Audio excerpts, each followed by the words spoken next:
اور بعض ایسے ہیں کہ دعا کرتے ہیں کہ پروردگار ہم کو دنیا میں بھی نعمت عطا فرما اور آخرت میں بھی نعمت بخشیو اور دوزخ کے عذاب سے محفوظ رکھیو۔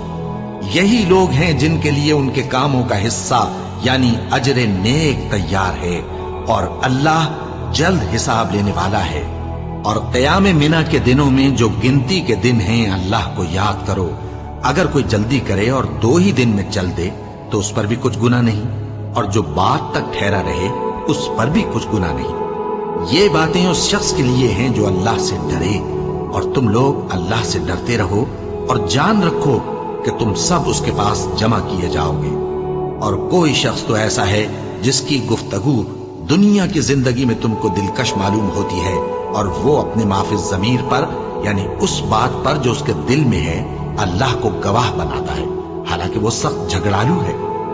اور جب پیٹ پھیر کر چلا جاتا ہے تو زمین میں دوڑتا پھرتا ہے تاکہ اس میں فتنہ انگیزی کرے اور کھیتی کو برباد اور انسانوں اور حیوانوں کی نسل کو نابود کر دے، اور اللہ فتنہ انگیزی کو پسند نہیں کرتا۔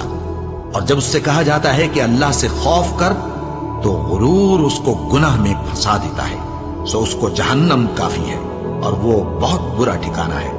اور کوئی شخص ایسا ہے کہ اللہ کی خوشنودی حاصل کرنے کے لیے اپنی جان بیچ ڈالتا ہے، اور اللہ بندوں پر بہت مہربان ہے۔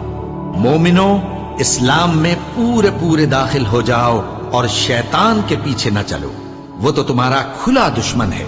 پھر اگر تم احکام روشن پہنچ جانے کے بعد لڑکھڑا جاؤ تو جان رکھو کہ اللہ غالب ہے، حکمت والا ہے۔